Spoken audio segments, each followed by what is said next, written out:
మీనము వారికి కనుక చూసుకున్నట్లయితే మీకు రాశిలోనే శని కుజుల యొక్క ప్రభావం ఉంది. ఎప్పుడైతే రాశిలో శని కుజ రెండు గ్రహాలు కలిసి ఉన్నాయో ఇది ఇచ్చేటువంటి రిజల్ట్ ఏమిటి అంటే కొద్దిగా ఎక్కువ స్ట్రెస్ ఉంటూ ఉంటుంది. గుర్తుపెట్టుకోండి. అంటే ఈ పక్షం అంతా కూడా అందులో ముఖ్యంగా 12వ తేదీ వరకు కుజుడు ఇక్కడ ఉంటాడు కాబట్టి 12, 13 తేదీలకు మారిపోతున్నాడు కాబట్టి అక్కడి నుంచి కొంత ప్రజలు అనేటువంటి తగ్గనుంది. అదేవిధంగా ధనస్థానంలో రవి బుధులు ఉన్నారు, పరాక్రమ స్థానంలో శుక్రుడు, కమ్యూనికేషన్ స్థానంలో చతుర్థ భావంలో గురువు, 6వ భావంలో కేతువు, 12లో రాహు. ఈ యొక్క గ్రహస్థితిని అనుసరించి మీకు ఎలా ఉండబోతుంది ఈ పక్షంలో ఈ 1వ తేదీ నుంచి 15వ తేదీ వరకు ఏ దేవతారాధన చేయాలి, ఎటువంటి విషయాల పట్ల మీరు జాగ్రత్తగా ఉండాలనేటువంటి అంశాలు చెప్తుంది. నేనైనప్పటికీ చెప్పిస్తుంది సాక్షాత్ లలితా అమ్మవారిగా భావిస్తూ ఆ లలితాంబిక అమ్మవారి యొక్క అనుగ్రహం మీకు పరిపూర్ణంగా కలగాలని మనస్ఫూర్తిగా కోరుకుంటూ ఇక్కడ మీరు ఒకటే గుర్తుపెట్టుకోండి, రాశిలో మీకు ప్రస్తుతానికి ఏలినాటి శని నడుస్తూ కుజుడు కూడా కలిసి ఉన్నందుకు ఓవర్ స్ట్రెస్ ఉంటూ ఉంటుంది. కానీ ఉద్యోగ అవకాశాలు రాకపోవడం కానీ ఇలాంటివి ఏమీ ఉండవు. చక్కగా ఉద్యోగ అవకాశాలు వస్తాయి. మరియు అదేవిధంగా ధనపరమైన ఇంప్రూవ్మెంట్స్ కూడా ఉంటాయి. రవి బుధులు ఇద్దరు కూడా 2వ స్థానంలో ఉన్నందుకు. కాకపోతే ఏంటంటే తండ్రి నుంచి రావాల్సినటువంటి ధనం రావడం విషయంలో కొంతమంది ఆటంకం ఏర్పడ్డదు. దానివల్ల కొంత స్ట్రెస్ అవ్వడం జరుగుతూ ఉంటుంది. గవర్నమెంట్ కాంట్రాక్ట్స్ చేసేటువంటి వారికి తండ్రి వ్యాపారాన్ని మీరు తీసుకొని దాన్ని కంటిన్యూ చేసేటువంటి విషయంలో అనుకూలంగా. గతంలో ఏర్పడినప్పుడు కొన్ని వివాదాలు కొంచెం ఇక్కడ మాట్లాడుకుని సరి చేసుకోవడానికి 3వ స్థానంలో ఉండేటువంటి శుక్రుడు కొంత అంటే కాంప్రమైజ్ అవ్వడానికి, కాంప్రమైజ్ చేయించడానికి అనుకూలంగా ఉంది.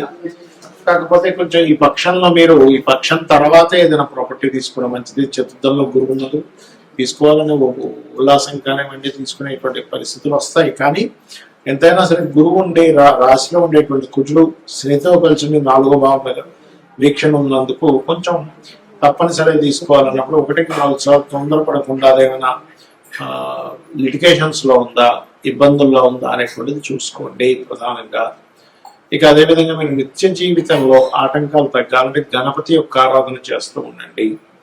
మరియు అదేవిధంగా 2వ వివాహం కోసం ప్రయత్నం చేసేటువంటి వారికి అనుకూలత ఉంటుంది.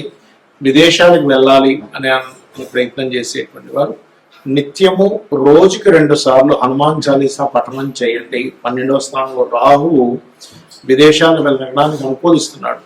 కానీ దానికి కొంత బలం ఏర్పడాలి అంటే మీరు కుజగ్రహం దగ్గర, శనిగ్రహం దగ్గర దీపారాధన చేయడమే, రాజరాజేశ్వరి అమ్మవారి యొక్క ఆరాధన చేయడము, హనుమాన్ చాలీసా 2 సార్లు కనుక రోజు చదివినట్లయితే, పఠించినట్లయితే ఉదయము సాయంత్రం సమయంలో ఖచ్చితంగా విదేశీ యోగం అనేటువంటిది కలుగుతుంది.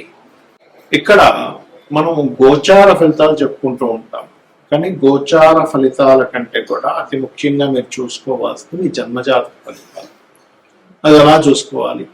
మీకు చంద్ర నక్షత్రము, చంద్ర రాశి ఎలా ఉంటుందో, పలానా నక్షత్రం పలానా రాశి చెప్పుకుంటుంటాం కదా, అలాగే లగ్నము అనేటువంటిది ఉంటుంది. అది ప్రతి 2 గంటలకు ఒకసారి మారిపోతూ ఉంటుంది. మీరు ప్రధానంగా ఏ లగ్నంలో జన్మించారో చూసుకోవాలి. ఎందుకంటే మీరు జీవితంలో ఎదగాలి, సుఖపడాలి, మంచి రూపురేఖలు ఉండాలి, లేకపోతే మీరు శారీరక శ్రమ పడుతున్న శ్రమకి మీకు ఫలితం రావాలంటే లగ్నం బాగుండాలండి. ఎందుకంటే ముఖ్యంగా లగ్నం గుర్తుపెట్టుకోండి. లగ్నం బలహీనంగా ఉందా, బలంగా ఉందా? బలహీనంగా ఉంటే అది ఏ లగ్నం అయింది? 12 లగ్నాల్లో ఏ లగ్నం అయింది? మేషం నుంచి మీనం వరకు ఆ లగ్నాధిపతి ఎవరైతే అయ్యారో, ఎందుకంటే మేషము వృశ్చికానికి అయితే కుజుడు అవుతాడు, వృషభ తులకైతే శుక్రుడు అవుతాడు, మిథున కన్యకైతే బుధుడు అవుతాడు, కర్కాటకానికి చంద్రుడు అవుతాడు, సింహానికి రవి అవుతాడు, మరియు అదేవిధంగా ధనం మీనాలకి గురువు అవుతాడు, మకర కుంభాలకి శని భగవానుడు అవుతాడు. కాబట్టి ఈ లగ్నాధిపతి ఎవరో తెలుసుకొని మీరు ఎదగలేకపోతున్నారన్నప్పుడు ఆ గ్రహం దగ్గర దీపారాధన చేయండి. ఖచ్చితంగా మీ లైఫ్ లో ఎదుగుదల అనేటువంటిది వస్తుంది. శారీరక శ్రమ, మీరు శ్రమ పడుతున్నందుకు దానికి ఫలితం వస్తుంది. తక్కువ ఆదాయానికి ఎక్కువ శ్రమ పడడం కూడా తగ్గుతుంది. గుర్తుపెట్టుకోండి. కొంతమంది చూడండి గొడ్లా కష్టపడుతుంటారు కానీ ఫలితం రాదు. ఇది లగ్నం. మరి ధనపరమైనటువంటి విషయాల్లో చాలా ఇబ్బంది పడుతున్నామండి అన్నప్పుడు జాతకం లేదు, ఓం సంపత్కరి సమారూఢ సింధుర వ్రజ సేవితాయ అన్న మంత్రం చేసుకుంటే ఖచ్చితంగా గ్రోత్ ఉంటుంది. అంటే మీ యొక్క ఆలోచన విధానంలో నేను ఎలా కష్టపడుతున్నాను, నేను ఏ మార్గంలోకి వెళ్తే బాగుంటుందని అమ్మవారిని ఆశ్రయించినప్పుడు మీకు ధనయోగం అనేటువంటి కలుగుతుంది. దాంతో పాటు మీ ధనాధిపతి ఎలా ఉన్నాడో చూడాలి. ధనాధిపతి మీకు వ్యాపారంలో ధనయోగం ఇస్తున్నాడా, ఉద్యోగంలో ధనయోగం ఇస్తున్నాడా, ఆ ఉద్యోగంలో ఉన్న స్టేట్లో ఉంటే ఇస్తున్నాడా, వేరే ప్రాంతాలకు వెళ్ళాలా, వేరే ఊరు వెళ్ళాలా, వేరే దేశానికి వెళ్ళాలా అనేటువంటిది ఉంటుంది.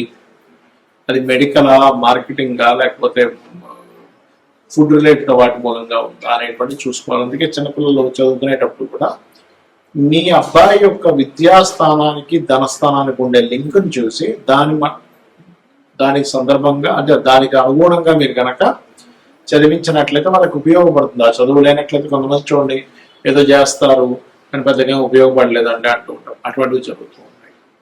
అదే రకంగా అన్నదమ్ములతో వచ్చే ఇబ్బందులు 3వ స్థానంలోని. విద్య ఎందుకు అవ్వట్లేదు, చాలా మంది చూడండి పిల్లలకి లక్షలు పెట్టి స్కూల్లో జాయిన్ చేయించున్నారు, చదవలేకపోతుంటారు. ఎందుకంటే చతుర్థ భావం పాడవుతుంది.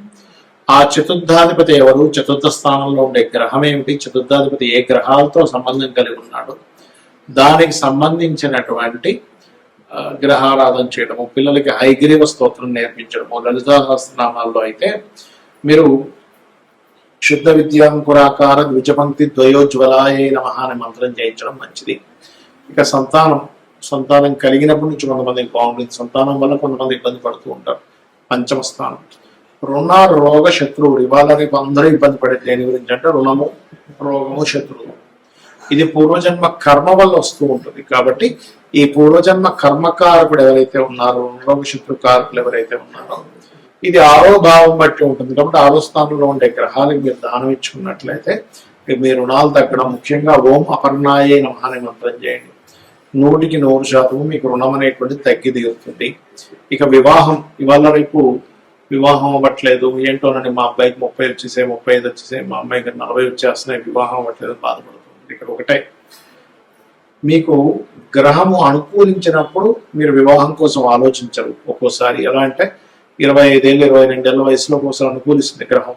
ప్రతి జీవుడికి కూడా 3 నుంచి 5 సార్లు వివాహ బలం వస్తుంది. అది మన జన్మజాతకంలో సప్తమాధిపతి ఎక్కడ ఉన్నాడు, సప్తమ శుక్రుడు ఎలా ఉన్నాడు, సప్తమం మీద శుభగ్రహ అనుకూలత వస్తుందా, సప్తమంని యాక్టివ్ చేసేటువంటి మహాదశలు అంతర్దశలు వస్తున్నాయా లేవా, ఇవి చూసుకొని మీరు వివాహం కోసం ఆ పర్టికులర్ సమయంలో మనకు ప్రయత్నం చేస్తే ఖచ్చితంగా ఉంటుంది. ఎలా అంటే చిన్న ఎగ్జాంపుల్ చెప్తాను చూడండి.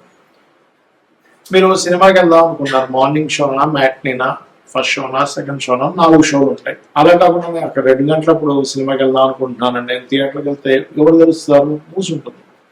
అలాగే మీరు ఏదైనా ఒక వస్తువు కొనాలన్నా పలానా సమయం, పలానా మార్కెట్, పలానా ప్రదేశం. సూర్యోదయం కూడా రాత్రి ఎప్పుడో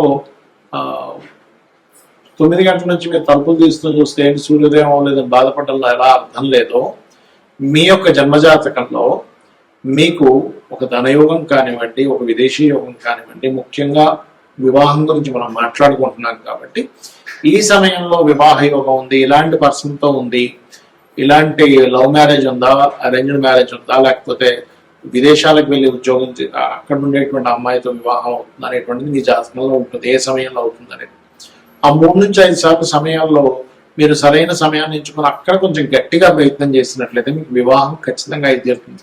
కొంతమంది ఎక్కడో 1% ఆఫ్ జాతకంలో అసలు వివాహం ఉండదు, అది వేరే కేసెస్. అయితే వివాహం అవ్వాలి అంటే ఓం కామేశబద్ధ మాంగళ్య సూత్ర శోభిత కందరాయ నమః అనే మంత్రం చేసుకుంటే ఖచ్చితంగా మీకు వివాహ యోగం అనేటువంటిది అమ్మవారు కలిగించి తీరుతుంది. మరి కొంతమంది వివాహం అయిన తర్వాత ఇబ్బందులు ఉంటాయి.